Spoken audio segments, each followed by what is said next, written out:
The Super Mario movie finally arrived. The highly anticipated movie was very well worth the wait. This movie did a fantastic job being a video game adaptation while also establishing the rules of the world. It also did a good job setting up details for sequels and spin-offs. But the main topic I want to talk about is the story. Being made by Illumination had me worried.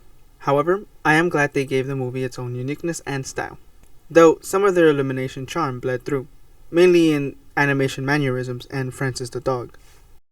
The Super Mario Bros. Movie follows Mario and Luigi, Chris Pratt, Charlie Day, who spend their life savings on a commercial in the hopes that they can start their own plumbing business. Being told by various people that they are a joke, Mario rises to the opportunity to prove them wrong, but it didn't go according to plan. Both brothers end up being separated for the first time in their life in a mysterious world.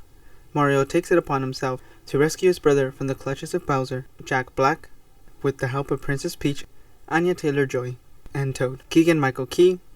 Mario and Luigi's exposition is one we can resonate with. They left their steady jobs in the hopes that they can chase their dreams, but are only ridiculed by their family, including their father, who says it is nuts to leave a steady job in the hopes to chase your dreams, and worst of all, bringing down Luigi with him. This allows us to empathize with the protagonist and root for them. Apart from that, the protagonist makes choices and faces the consequences. Mario's decision to save Brooklyn leads them into a new world where Luigi ends up captured. It is because Luigi is captured that Mario chooses to power through the starter course in order for Peach to allow him to venture with her to the Jungle Kingdom. How he chooses to fight Donkey Kong, Seth Rogen, in order to get their army to stop Bowser and get Luigi. This movie accomplishes to hit every beat while also being enjoyable and progressing through the plot. The only issue in regards to this would be how quickly news spreads in this universe. It ended up feeling like an easy way out to go to the next scene. When the Toad with glasses, which I will call Senior Toad, first talks, he mentions that Bowser has obtained the Superstar.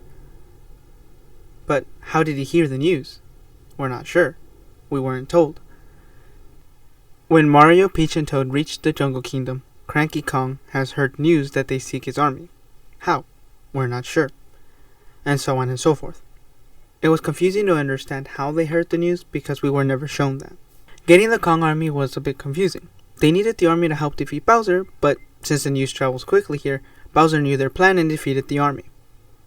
At that point, it felt like the whole notion of getting the army was pointless. But I realized that the importance of these scenes isn't the Kong army itself, but Donkey Kong's relationship with Mario. Both of them feel like their parents think of them as a joke, who they will never amount to anything great, and with the help of each other become friends and prove them wrong. Act 3 is set in Brooklyn, where Mario's actions lead to catastrophic consequences. He accidentally brought Bowser to Brooklyn, destroying part of the city. He begins getting bruised up for the very first time because we are back to his reality. Defeated, he once again sees his commercial which repeats, "Save Brooklyn." With his final strength, he stands up to Bowser again. Luigi sees the bravery of his brother and helps him out. Together, they overpower Bowser, with the help of the Superstar, of course. By defeating Bowser, they demonstrated what they are capable of, and are looked at differently by their parents, Spike, and even Bowser. It brings the story together because Mario learns that while being small, he can accomplish great things, that he isn't ridiculous, but brave. Both the protagonist and antagonist want to be happy by following their dreams.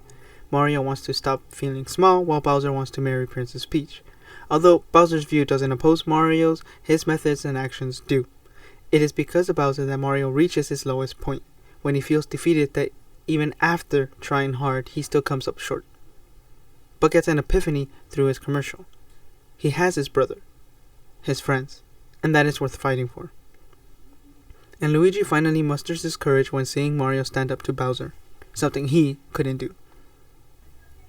I will say, my biggest gripe for the movie was the usage of pop songs.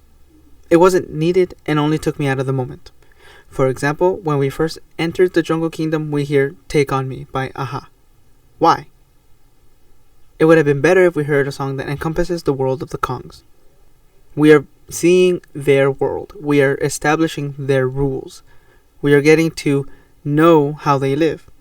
And instead of hearing a song that demonstrates that, we hear "Take On Me." To me, it doesn't make any sense. The only exception I will make is "Holding On for a Hero" by Bonnie Tyler. Overall, this movie was a huge spectacle full of Easter eggs that was quite enjoyable. I love how they managed to tell the story with the potential of so much to continue seeing, like Bowser's backstory to his rise in power, to Princess Peach's origins, and to further universes. It was such a successful movie where the only issue I saw was the inclusion of the pop songs and how news travels fast. P.S. Illumination and Nintendo, please bring Wario and Waluigi for the second movie. How they witnessed the power and strength of the superstar and want that power for themselves.